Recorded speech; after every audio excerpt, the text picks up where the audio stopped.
اس کے اوپر ناجائز قبضہ کر لیا، ان مالک کو جو ہے اس کے مالک کو علیحدہ کر دیا، ان کے مالک کے گھر حملہ کیا انہوں نے، ان کے زیورات اٹھا کے لے گئے اور بھی بلا بلا۔ تو یہ کتنی حقیقت تھی کتنی نہیں تھی، لیکن یہ ان سب چیزوں کا اس میں کوئی عمل دخل نہیں ہے، اس DGI-SPR کی جو پریس ریلیز ہے۔ اب ان کے اوپر مختلف قسم کے الزامات جو ہیں وہ لگائے جا رہے ہیں۔ جب ان کو DGI-SI بنایا گیا تھا تب ہی پاکستان مسلم لیگ نون جو اس چیز پر چلا اٹھی تھی، اب جو ہے اب ہمیں نہیں کوئی بچا سکتا۔ ان کو پتا تھا، ظاہر ہے ان کے پاس کوئی سورس ہوں گے جس کی بنا پر انہوں نے بات کی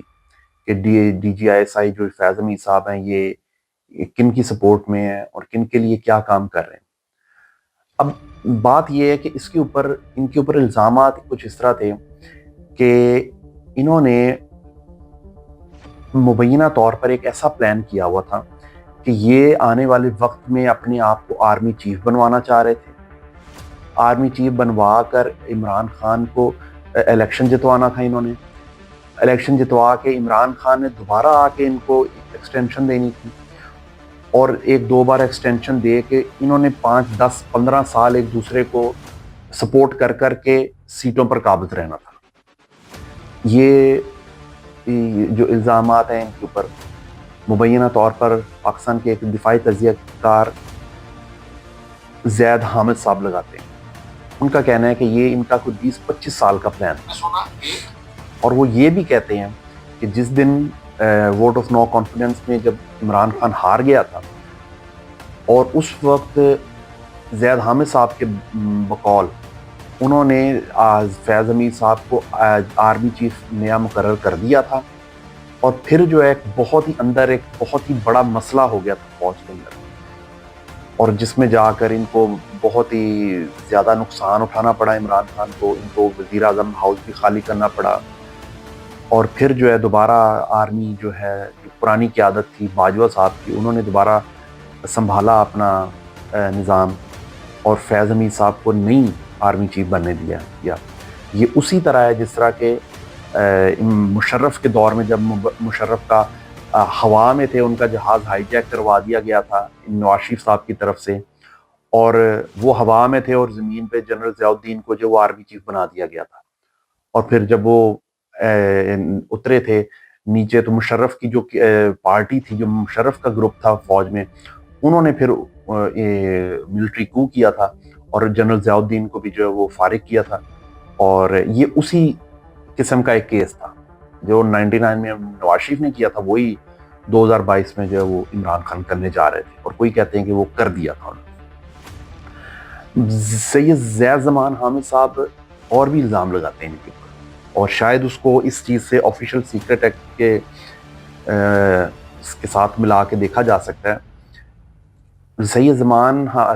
صاحب کہتے ہیں کہ ایک ISI کے DGI-SI کا جو کمرہ ہوتا ہے DGI-SI کا، اس کمرے میں ایک ریڈ بک ہوتی ہے ان کی، جس کے اندر پاکستان کے تمام جو خفیہ جو آپریشن چل رہے ہوتے ہیں، خفیہ ایجنٹس کی لسٹ ہوتی ہے پاکستان کے اندر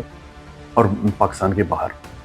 وہ کتاب بھی جو تھی، جب DGI-SI اپنی کرسی سے اترے وہ جاتے ہوئے اپنے گھر لے گئے، جو کہ اس کمرے سے باہر جانے کی کتاب کی اجازت نہیں ہوتی ISI کی، DGI-SI کے کمرے میں ہی وہ رہے گی، جو بھی نیا DG آئے گا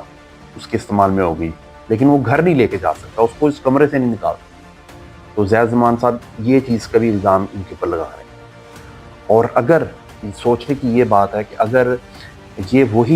یہ سارے الزامات وہی ہیں جو کہ عمران خان کے اوپر ہیں، سرکاری استعمال کرنا وسائل کا سیاست میں،